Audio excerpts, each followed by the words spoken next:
واقعہ کربلا میں جن دو سوچوں کا ٹکراؤ تھا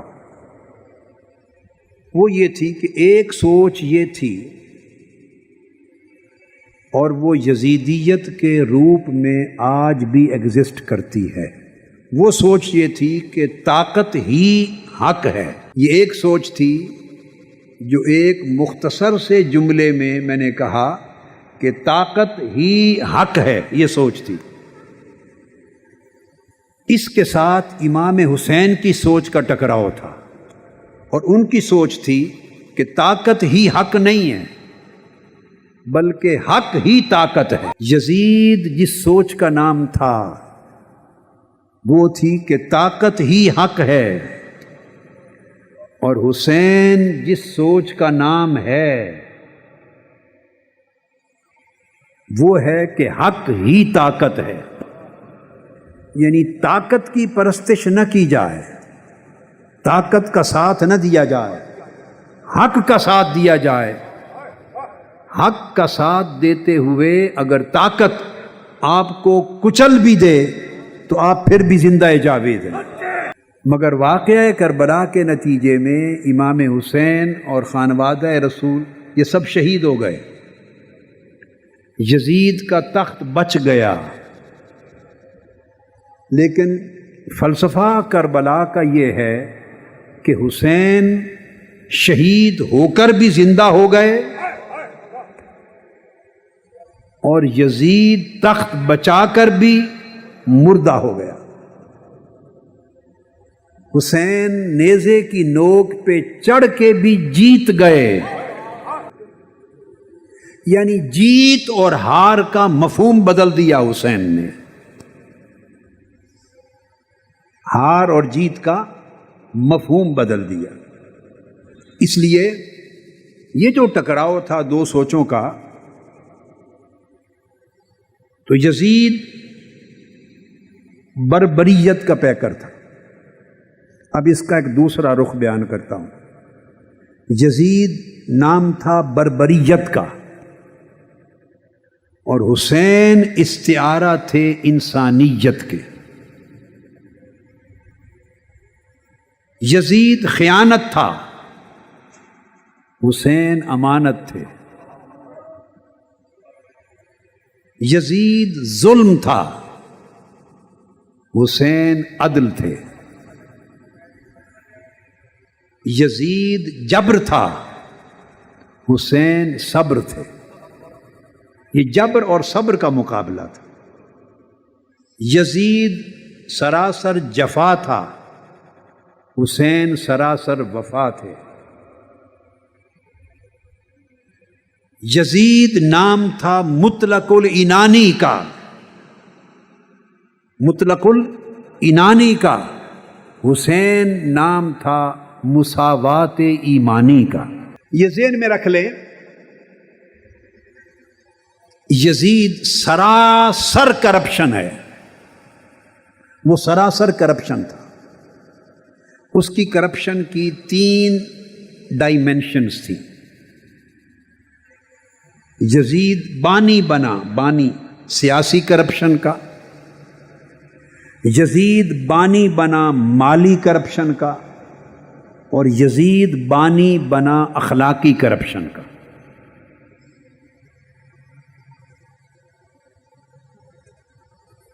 سیاسی کرپشن جس کی بنیاد رکھی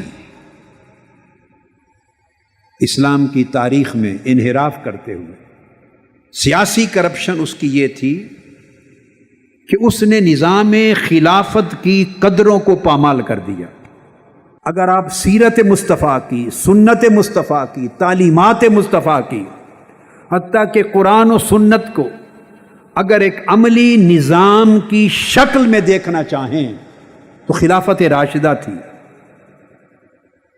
یزید نے اس خلافت راشدہ کی قدروں کو پامال کیا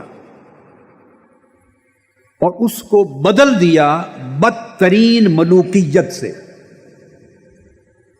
اس کو بدل دیا انتہائی سفاک اور کرپٹ آمریت سے، اس کو بدل دیا ریاستی دہشت گردی سے، جہاں سیدنا فاروق اعظم رضی اللہ تعالی عنہ کو دجلہ کے کنارے بھوک سے مرنے والے بکری کے بچے کا بھی فکر تھا، وہاں خانوادہ رسول کے مقدس نفوس کو چل دیے گئے۔ کتنا فرق تھا اس سوچ کا جو آقا علیہ السلام نے عطا کی تھی۔ امام حسین علیہ السلام اس سوچ کے امین تھے، اس سوچ کے وارث تھے، ان قدروں کے محافظ تھے، ان کو سٹرینگدن کرنا چاہتے تھے، انہیں ری انفورس کرنا چاہتے تھے، ان کو تمکن دینا چاہتے تھے، اور اس پر مبنی امت کا مستقبل سنوارنا چاہتے تھے، استوار کرنا چاہتے تھے۔ یزید نے خلافت راشدہ کی اور نظام رسالت کی تمام قدروں کو پامال کر کے بدترین کرپٹ اور صفاک آمریت کے نظام کو رائج کیا۔ یہ سیاسی کرپشن تھی، اور اس کے نتیجے میں اس نے خاندانی بادشاہت اوپر سے لے کے نیچے تک قائم کی۔ دوسری کرپشن اس کی مالی تھی، اس کی بنیاد رکھی۔ جہاں ایک نظام تھا،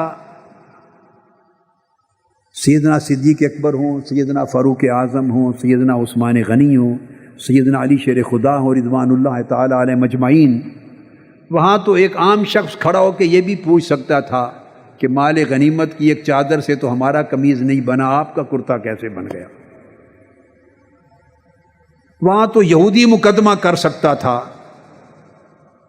کہ یہ جو زیرہ ہے یہ میری ہے، چوری کر کے۔ تو سیدنا علی شیر خدا جج کی، جسٹس کی عدالت میں امیر المؤمنین اور خلیفۃ المسلمین ہونے کے باوجود پیش ہوتے تھے، اور فیصلہ سیدنا علی المرتضیٰ کے خلاف آیا۔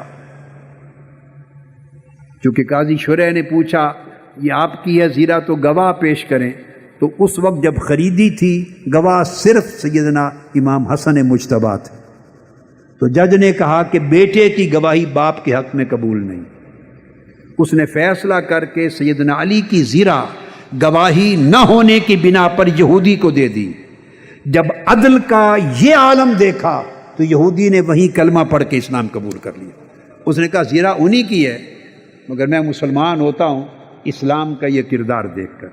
جہاں یہ نظام آقا علیہ السلام دے کر گئے تھے امت کو، اور اس پر عمل درآمد تھا، وہاں مالی کرپشن تھی، قومی اور سرکاری خزانہ ذاتی عیاشیوں کی نظر ہو گیا تھا۔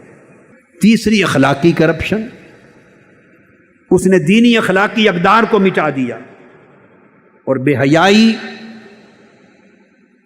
کو عام کیا،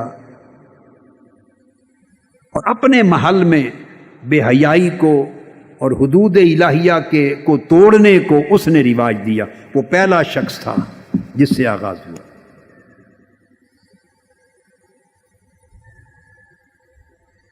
بدکاری کو رواج دیا، بے حیائی کو رواج دیا، اسلامی قدروں کو، اسلامی حیا کو، اسلامی شرم کو، حلال و حرام کو پامال کیا اس نے۔ یہ جو تین قسموں کی میں نے کرپشن بتائیں، اس کے مجموعے کا نام، وہ تو ایک شخص تھا مگر وہ یہ پورا فکر اور نظام دے گیا، اس پورے نظام کا نام یزیدیت بنا۔ یہ پورا نظام یزیدیت کی شکل میں آج تک ایگزسٹ کرتا ہے، جس کی طرز زندگی میں، طرز حکمرانی میں، طرز سلطنت میں، طرز حکومت میں ان چیزوں کی جھلک نظر آئے، وہ اپنے دور کا یزید ہے۔ اور جو ان پلیدیوں سے ٹکرائے وہ اپنے دور کا غلام حسین ہے۔ آقا علیہ الصلوۃ والسلام نے ارشاد فرمایا تھا، من رأى منکم منکرا فلیغیرہ بیدہ فإن لم یستطع فبلسانہ وإن لم یستطع فبقلبہ وذلک اضعف الایمان۔ آقا علیہ الصلوۃ والسلام نے 3 معیار مقرر فرمائے تھے۔ فرمایا تم میں سے جو شخص برائی کو ظلم کو، بے حیائی کو، لوٹ مار کو، کرپشن کو، دین کی حدود کی خلاف ورزی کو، ظلم کو، جبر کو۔ آقا علیہ السلام نے فرمایا جو بھی منکر ہے، جو اس کو کھلے بندوں دیکھے، اس کو نظر آئے، تو اس پر فرض ہے کہ وہ اپنی پوری طاقت اور قوت کے ساتھ اس کو روکے اور اس نظام کو بدلنے کی کوشش کرے۔ فَلْيُغَيِّرْهُ بِيَدِهِ، پوری قوت کے ساتھ اس نظام کو بدلے۔ وہ نظام جو منکر پہ قائم ہے، جو بدی پہ قائم ہے، جو ظلم پہ قائم ہے، جبر پہ قائم ہے، بے حیائی پر قائم ہے، لوٹ مار پہ قائم ہے، حرام پر قائم ہے، فَلْيُغَيِّرْهُ بِيَدِهِ، اس کو بدل دے اپنی قوت کے ساتھ۔ یہ آقا علیہ السلام نے ایک پہلا معیار قائم کیا، یہ معیار آئیڈیل ہے۔ پھر آپ نے خیال فرمایا اپنی امت کے کمزور لوگوں کا، اور فرمایا فَإِن لَّمْ يَسْتَطِعْ فَبِلِسَانِهِ، اور اگر کوئی اتنی طاقت اور جرت نہ رکھے، ہر ایک کے سینے میں ایسا کلیجہ نہیں ہوتا نا۔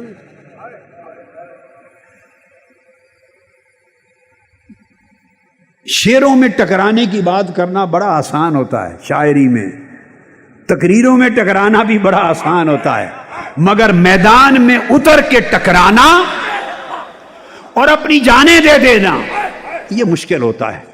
یہ اسی کو نصیب ہوتا ہے جس کے من میں اس نے حسینیت کا چشمہ کھول دیا ہو، جس کو حسینیت کے نور سے روشن کر دیا ہو۔ اگر حسینیت کسی کے من میں داخل ہو جائے، اس میں بزدلی نہیں رہتی، بے حسی نہیں رہتی، بے ضمیری نہیں رہتی، بے غیرتی نہیں رہتی، بے حیائی نہیں رہتی، ڈر نہیں رہتا، خوف نہیں رہتا، مصلحت نہیں رہتی، اس کی ٹانگیں کانپتی نہیں ہیں۔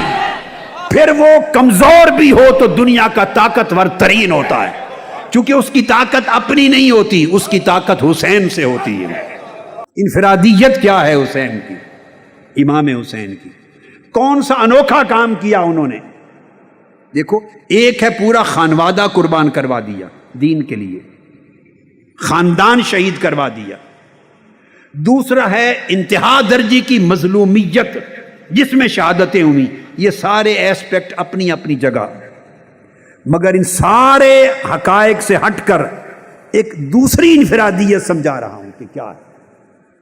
باری اکثریت امت کی یا فب لسان ہی کے درجے میں یا فب قلب ہی کے درجے میں گئی۔ حسین فَلْيُغَيِّرْهُ بِيَدِهِ کے مقام پر فائز ہوئے۔ فَلْيُغَيِّرْهُ بِيَدِهِ۔ تو کئی لوگوں نے تائید کر دی، ان کا تو ذکر ہی کیا، ایسے لوگ تو ظلم کا ساتھ دینے والے ہیں نا۔ بہت سے لوگوں نے رخصت کا راستہ، مصلحت کا راستہ اور خاموشی کا راستہ اختیار کیا۔ خاموشی، مصلحت اور رخصت۔ حسین نے عزیمت کا راستہ اختیار کیا، عزیمت کا راستہ اختیار کیا۔ اور جو بات سمجھانا چاہتا ہوں، رخصت کا راستہ جائز تھا، عزیمت کا راستہ افضل تھا، تو حسین جائز کرنے والوں میں نہیں، افضل کرنے والوں میں تھے۔ یہ راہ عزیمت تھی جو امام حسین نے اپنائی۔ سیدنا ابو ہریرہ رضی اللہ تعالیٰ عنہ نے کہ میں نے حضور علیہ الصلوۃ والسلام سے وہ جو کچھ آقا علیہ السلام بیان فرماتے تو وہ اس کو یاد کر لیتے تھے، پھر بعد ازاں اپنے شاگردوں کو لکھاتے، املا دیتے اور وہ نوٹس بنا لیتے تھے، وہ پھر تھیلوں میں رکھتے تھے۔ اب اللہ بہتر جانے وہ تھیلے کتنے بڑے ہوں گے ان کے۔ تو فرمایا بخاری شریف کی روایت میں کہ میں نے جو کچھ آقا علیہ السلام سے علم حاصل کیے وہ 2 تھیلوں میں ان کو رکھا۔ ایک قسم کا علم ایک تھیلے میں جمع کیا، یعنی جب املا کرواتے تو اس کی جو بھی تحریری شکل تھی، کتابت تھی، وہ ایک تھیلے میں جمع کیا، اور ایک خاص قسم کا علم دوسرے تھیلے میں جمع کیا۔ فرمایا ان میں سے جو ایک قسم کا علم ہے، ایک قسم کا علم، یہ وہ ہے جو میں لوگوں کو بیان کرتا ہوں، جو میں نے بیان کر دیا ہے،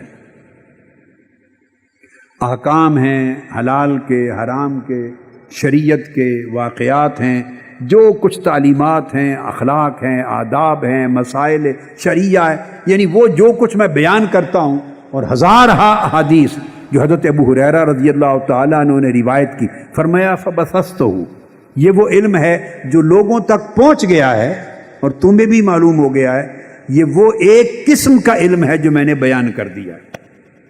اور فرمایا اتنا ہی ایک دوسرا علم ہے، وہ میں نے بیان نہیں کیا، وہ بیان نہیں کیا۔ اور فرمایا اگر میں وہ علم جو دوسری قسم کا ہے بیان کر دوں تو فرمایا میری گردن اڑا دی جائے، میرا سر قلم کر دیا جائے گا۔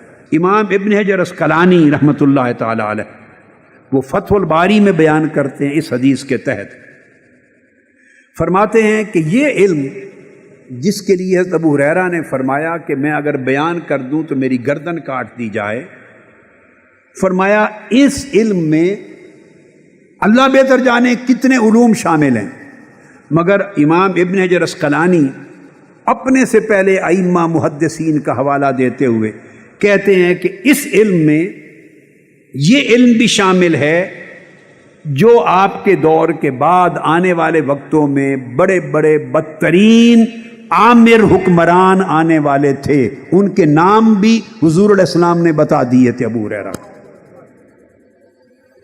کہ آنے والے زمانوں میں کتنے بدترین اور بد کردار عامر اور مطلق العنان اور جابر اور قاتل حکمران آئیں گے۔ فرمایا ان عمراء کے جو عمراء سو تھے ان کے نام بھی شامل تھے، آقا علیہ السلام نے بتا دیے تھے۔ اور اس کے بعد امام اسقلانی لکھتے ہیں فتح الباری میں، فرماتے ہیں کہ اسی علم میں سے یہ بھی تھا، اسی علم میں سے یہ بھی تھا کہ حضرت ابو ہریرہ یہ کہا کرتے تھے اعوذ باللہ من رأس الستین و امارت الصبیان، میں اللہ کی پناہ مانگتا ہوں 60 ہجری کے شروع ہونے سے، سن 60 ہجری کی ابتدا سے، اور 9 عمر چھوکروں اور لونڈوں کی حکمرانی سے، اس وقت سے پناہ مانگتا ہوں جب 60 ہجری، یہ سن امام حسین کی شہادت کا ہے، اور 60 ہجری میں یزید تخت حکومت پہ بیٹھا، 60 ہجری میں سن لیں یزید تخت حکومت پہ بیٹھا، اس کی سلطنت و حکومت 60 ہجری میں شروع ہوئی، اور وہ جوان تھا۔ آقا علیہ السلام کی حدیث کے تحت امام اسقلانی فرماتے ہیں کہ حضرت ابو ہریرہ رضی اللہ تعالیٰ عنہ وہ کہا کرتے تھے اعوذ باللہ من رأس الستین و امارت الصبیان، میں 60 ہجری کے شروع ہونے سے پناہ مانگتا ہوں۔